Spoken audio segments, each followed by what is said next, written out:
Issue 1, Israel-Palestine background. I'm delighted to be back here and again to take this opportunity to thank you and your government for the tremendous support that you're showing Jordan economically, and again your continued interest and support on the core issue of the Middle East, which is the Israeli-Palestinian peace. The core issue to which King Abdullah refers was laid out 2 days later by President Obama. On Thursday, the president described his elements of a viable Palestinian-Israeli coexistence as two fully independent states. The United States believes that negotiations should result in two states. We believe the borders of Israel and Palestine should be based on the 1967 lines with mutually agreed swaps, so that secure and recognized borders are established for both states. Also in his formal address within the U.S. Department of State on Thursday, the president emphasized that the state of Palestine should be fully sovereign and non-militarized. The full and phased withdrawal of Israeli military forces should be coordinated with the assumption of Palestinian security responsibility in a sovereign, non-militarized state. President Obama's strategy reportedly was that of a diplomatic preemptive strike on Thursday, whereby he would outmaneuver Prime Minister Netanyahu on Friday. The two leaders met at the White House. The Prime Minister rejected outright President Obama's call to use the 1967 borders. While Israel is prepared to make generous compromises for peace, it cannot go back to the 1967 lines, because these lines are indefensible, because they don't take into account certain changes that have taken place on the ground, demographic changes that have taken place over the last 44 years. Question, is the Israeli-Palestinian problem now back to square one? I ask you, Pat. The Israeli-Palestinian peace process is as dead as it can be, John. Benjamin Netanyahu, in effect, just trashed the Obama suggestion. Frankly, I think Obama's been grossly misrepresented. He said, obviously, we start at the borders and there's going to be swaps of land. But Benjamin Netanyahu said, basically, we're not going back to those borders. We're going to keep troops in the Jordan Valley. We've got facts on the ground, which are going to remain established facts, which means the settlements. Quite frankly, John, there is no basis in what Netanyahu said and laid down as his conditions that the Palestinians or the Arabs can accept as a peace. So what we're doing is we're headed straight for the UN General Assembly in September, where the Hamas-Fatah combination, Palestinian government, I think will be seated as the government of the state of Palestine. Well, we don't want that. We don't want that. President Obama will oppose it in the General Assembly, and if it's in the Security Council, he will. But an overwhelming majority, including most of America's allies, will support it. Eleanor. That's right. The UN will, in effect, bless the Palestinian state, and the U.S. Will vote against it. And I think what the president was doing to try to head off or to create a new framework about what is inevitable is going to happen at the UN. And what he put forward is a statement of U.S. policy that has been well known in private circles since 2000. It was the basis of the agreement that President Clinton negotiated, and that many leaders feel that Arafat should have accepted and didn't. And the reason that Netanyahu is behaving the way he is he's a weak leader. He is an intransigent right-wing leader who has an unmanageable governing coalition. He can't deliver on this. And the president made every concession, and the land swaps would mean that there would be land for 400,000 of the 480,000 Israeli settlers that have essentially gone into the disputed land. So, I think that you wonder why the president waded into this politically at this point. I think what he said is defensible and in many ways admirable, but it's not going to move the ball forward at all. Hisham Malham, welcome. What are your observations on this? I think Netanyahu's vision about peace, to the extent that he has a vision on peace, will never be accepted by the Palestinians or the Arab world or the international community. Netanyahu wants to have a truncated state, Palestinian state at best, He will always insist on settlement activities to continue, and he will always insist on deploying Israeli forces along the Jordan River, and he would like to see a truncated state that is not essentially contiguous. This will make a mockery of any entity that can be called Palestine. I don't think you're going to see peace reached between the Palestinians, whether they have Fatah and that Hamas in the government or not, with the government led in Israel by Netanyahu.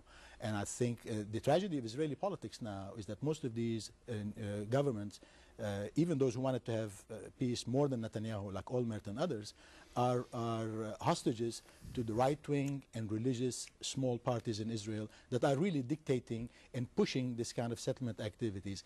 The president was extremely correct when he said Israel cannot be a Jewish state while maintaining permanent occupation of a Palestinian community or Palestinian people who are going to resist it. What are your observations on the Prime Minister of Israel's comments that we heard a moment ago?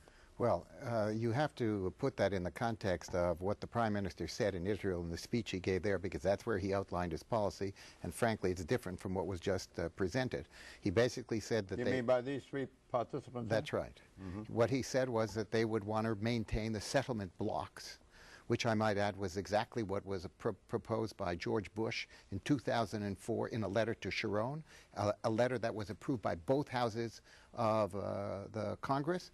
And I might say then that's all that Bibi Netanyahu was asking when he came here. He wanted to have a reaffirmation of what had been promised by the president, the previous president.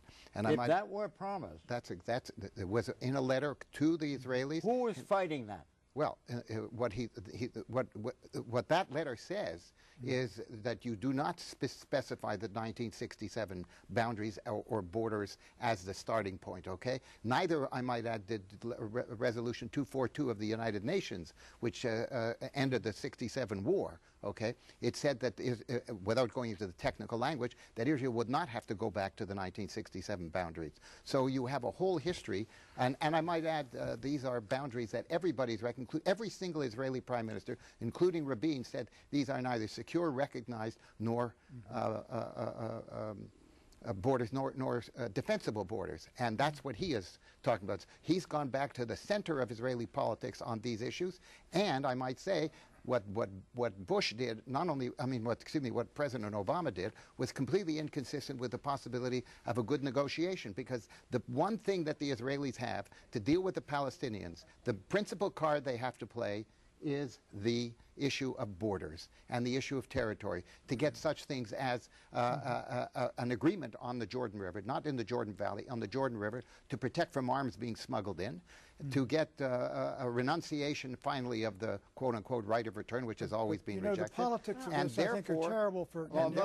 And therefore, it seems to me what you have now is you take away the single most important issue that Israel has to negotiate with the Palestinians on. You're going to make the negotiations much more difficult, which is my main criticism of this thing. Not only should the president not have said this, he shouldn't have said anything, which is the only way they have these negotiations take place. I agree with Mort. He shouldn't have said... he should not have made this speech, in my judgment, John. But I think Netanyahu has made a terrible mistake. He got up there and he bulled the President of the United States. The President was trying to be accommodating, and he said, this is it, we're not doing this, we're not doing this, we're not doing this.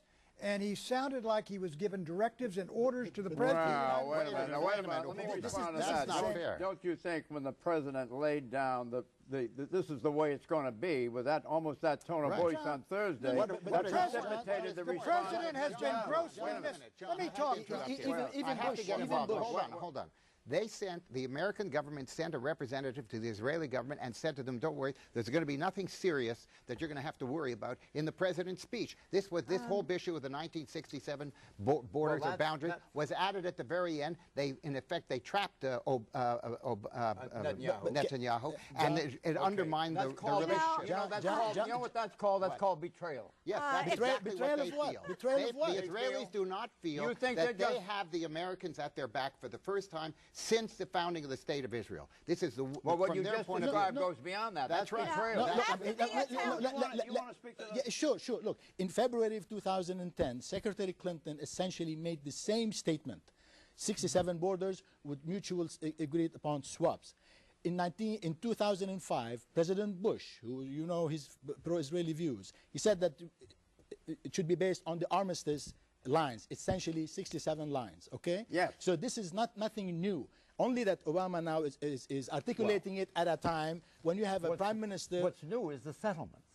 Yeah, but this is an Israeli prime minister who insists on continuing settlement activities, and this whole business that Mort was referring to, the letter from Bush to Sharon, does not give the Israelis the right to continue building settlements unopposed. And if you go back and read Dan Kercher, who is the American ambassador to Israel, he debunks this whole argument that as this discussion demonstrates, you practically have to be a Talmudic scholar to go back to all of the permutations of this issue. But I must say, as a reporter, when you talk to people who have worked this issue, the first thing they say to you is the president didn't say anything new, that the previous agreements have all been based on the starting points of those pre-67 borders, but what he did different was stand up and say it out loud. This has always been part of private negotiating. There were a couple of squishy words the president used. One was non-militarized state. What does that mean? Get off a non-militarized state. It means a state that's geared to go to war. That's one of the alternate meanings. Besides, they've been saying this for years. Everybody agrees with that. Let Mort in here. Hold on a second. Let Mort in here. Everybody agrees with non-militarized. Wait a minute. That's not true. It's not true. Everybody's a little squishy. That's considerably squishy. Does that mean that they can't have a military? They can't have a police. the Palestinians disagree with that. Look, absolutely. One of the major issues here is how, since, if I may point out, Fatah just made a deal with Hamas, which threatens every bit of the existence of the State of Israel, and it continues to say that. So they are now making a deal with the Hamas that now threatens whatever government is going to exist. So the Israelis have to find some way to deal with that issue. That is critical to what is going on here.